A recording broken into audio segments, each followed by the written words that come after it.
আসসালামু আলাইকুম বন্ধুরা, ফিল্মি দুনিয়া চ্যানেলে আপনাদের স্বাগতম। আজকের ভিডিওতে আপনারা জানাবো বাংলাদেশের সোনালী যুগের 3 জনপ্রিয় চিত্র নির্মাতা এহতেশাম, মুস্তাফিজ এবং সালাউদ্দিন পরিচালিত সকল সিনেমার তালিকা। প্রথমে রয়েছেন ক্যাপ্টেন এহতেশাম সাহেব। ওনার পুরো নাম হচ্ছে আবু নূর মোহাম্মদ এহতেশামুর রহমান। ওনার জন্ম 1927 সালে ঢাকার বংশালে। ক্যারিয়ারের প্রথম দিকে তিনি মূলত আর্মির ক্যাপ্টেন ছিলেন এবং দ্বিতীয় বিশ্বযুদ্ধে অংশগ্রহণ করেছিলেন। তারপর তিনি শেষ চাকরি ছেড়ে দিয়ে চলচ্চিত্র প্রদর্শক হিসেবে নিজের ক্যারিয়ার শুরু করেন। পরিচালক হিসেবে ওনার চলচ্চিত্র অভিষেক হয় 1959 সালে এ দেশ তোমার আমার সিনেমাটি পরিচালনার মাধ্যমে। এটাতে অভিনয় করেছিলেন সুমিতা দেবী, খানাতর রহমান এবং আব্দুর রহমান। 1960-এ মুক্তি পায় রাজধানীর বুকে। এটাতে অভিনয় করেছেন আব্দুর রহমান, চিত্রা, শাহেদ নার্গিস, সুভাষ দত্ত এবং শবনম। 1962-তে মুক্তি পায় চান্দা। এটাতে অভিনয় করেছিলেন আব্দুর রহমান এবং শবনম। একই বছর মুক্তি পায় তার আরেকটি সিনেমা নতুন সুর। এটাতে অভিনয় করেছিলেন রওশনারা, আজিম, আব্দুর রহমান, সুভাষ দত্ত সহ আরো অনেকে। 65-তে মুক্তি পায় সাগর। এটাতে অভিনয় করেছিলেন শবনম, আজিম, শওকত আকবর সহ আরো অনেকে। 67-তে মুক্তি পায় চাকুরি। এটাতে ছিলেন শাবানা, নাদিম, গোলাম মোস্তফা সহ আরো অনেকে। 68-তে মুক্তি পায় চাঁদ और চাঁদনি। এটাতে মূল চরিত্রে অভিনয় করেছিলেন শাবানা এবং নাদিম। 69-এ মুক্তি পায় দাগ। এটাতে অভিনয় করেছিলেন শাবানা এবং নাদিম। 70-এ মুক্তি পায় পিচ ঢালা পথ। এটাতে অভিনয় করেছিলেন আব্দুর রাজ্জাক, ববিতা, আব্দুল জলিল এবং সুলতানা।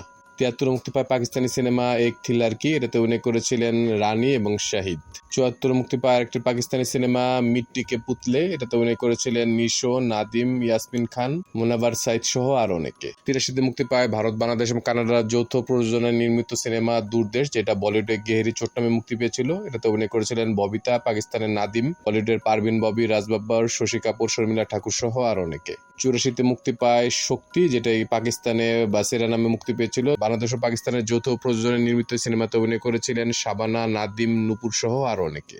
91-তে মুক্তি পায় চাঁদনি। এটাতে অভিনয় করেছিলেন নাইম, শাবনাজ, সাদেক বাচ্চু সহ আরো অনেকে। 92-তে মুক্তি পায় চোখে চোখে। এটাতে অভিনয় করেছিলেন নাইম, শাবনাজ, সাব্বির, নিশি সহ আরো অনেকে। 93-তে মুক্তি পায় চাঁদনি রাতে। এটাতে ছিলেন সাব্বির, শাবনূর, এটিএম শামসুজ্জামান সহ আরো অনেকে। 96-তে মুক্তি পায় সৈনিক। এটাতে ছিলেন শাবনূর, অমিত হাসান, সঞ্জয় খান, নাসির খান সহ আরো অনেকে। একই বছর মুক্তি পায় আরেকটি সিনেমা মৌমাছি। এটাতে ছিলেন শাবনূর, শামস, ইমরান, নিশি, মুনমুন সহ আরো অনেকে। 99-তে মুক্তি পায় পরদেশি বাবু। এটাতে অভিনয় করেছিলেন ফেরদৌস, রচনা ব্যানার্জি, সাথী এবং মুন্না। এটাই হচ্ছে এহতেশাম সাহেব পরিচালিত মুক্তিপ্রাপ্ত সর্বশেষ সিনেমা। ক্যাপ্টেন এহতেশাম পরিচালিত মোট সিনেমার সংখ্যা হচ্ছে 19টি। তিনি 2002 সালে 75 বছর বয়সে মৃত্যুবরণ করেন।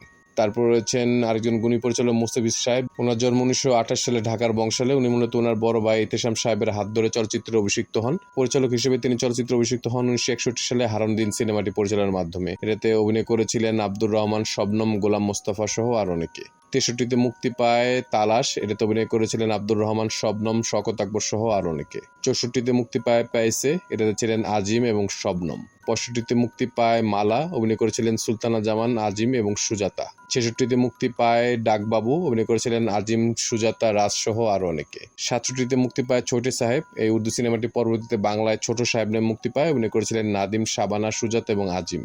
68-তে মুক্তি পায় কুলি। এটাতে অভিনয় করেছিলেন আজিম, সুজাতা, আব্দুল জলিল, নাদিম এবং শাবানা। 69-এ মুক্তি পায় আনারি। এটাতে অভিনয় করেছিলেন নাদিম এবং শাবানা। 70-এ মুক্তি পায় উর্দু ভাষায় নির্মিত পায়েল, যেটা পরবর্তীতে বাংলায় নুপুর নামে মুক্তি পায়। এটাতে অভিনয় করেছিলেন নায়করাজ আব্দুর রাজ্জাক, শাবানা এবং জাভেদ। একই বছর মুক্তি পায় আরেকটি সিনেমা বাবলু। এটাতে ছিলেন শাবানা, আজিম, সুচরিতা অর্থাৎ বেবি হেলেন সহ আরো অনেকে। একই বছর মুক্তি পায় আরেকটি সিনেমা একই অঙ্গে এত রূপ। এটাতে ছিলেন শাবানা, জাফর ইকবাল, সুলতানা সহ আরো অনেকে। 72-এ মুক্তি পায় মুন্নার বিজলি। এটাতে ছিলেন শাবানা, জাভেদ, মিঠু সহ আরো অনেকে। 75-এ মুক্তি পায় আলো ছায়া। অভিনয় করেছিলেন শাবানা, মেহফুজ, কাবেরী, শওকত আকবর সহ আরো অনেকে। 76-এ মুক্তি পায় মায়ের বাঁধন। এটাতে ছিলেন শাবানা, নায়করাজ আব্দুর রাজ্জাক এবং শওকত আকবর। তারপর একটি দীর্ঘ বিরতি পর 89-তে মুক্তি পায় বিজলি। এটাতে অভিনয় করেছিলেন শাবানা, জাভেদ, দিলারা, মিঠু সহ আরো অনেকে। 92-তে মুক্তি পায় সোনিয়া। অভিনয় করেছিলেন নাইম, শাবনাজ, খালেদ, সাবরিনা সহ আরো অনেকে। এটা হচ্ছে মোস্তাফিজ সাহেব পরিচালিত এবং মুক্তিপ্রাপ্ত সর্বশেষ সিনেমা। মোস্তাফিজ সাহেব পরিচালিত মোট সিনেমার সংখ্যা হচ্ছে 16টি। তিনি 1992 সালে 64 বছর বয়সে মৃত্যুবরণ করেন। তারপর আছেন আরেকজন গুণী নির্মাতা সালাউদ্দিন সাহেব। ওনার জন্ম 1926 সালে নোয়াখালীতে। তিনি মূলত ক্যারিয়ার প্রথম দিক থেকেই নাট্য চর্চার সাথে জড়িত ছিলেন এবং তারপর তিনি সিনেমাতে মনোনিবেশ করেন। পরিচালক হিসেবে ওনার চলচ্চিত্র অভিষেক হয় 1961 সালে যে নদী মরুপথে সিনেমার মাধ্যমে। এতে অভিনয় করেছিলেন রওশনারা, নাসিমা, সঞ্জীব সহ আর অনেকে। 62-তে মুক্তি পায় সূর্য স্নান। এতে মূল চরিত্রে ছিলেন আনোয়ার হোসেন এবং নাসিমা খান। 63তে মুক্তি পায় ধারাপাত, অভিনয় করেছিলেন নাসিমা খান, কাজী খালেক, সুজাতা, আমজাদ হোসেন সহ আরও অনেকে। 65তে মুক্তি পায় কালজয়ী সিনেমা রূপবান, এটাতে অভিনয় করেছিলেন সুজাতা, মনসুর এবং চন্দনা।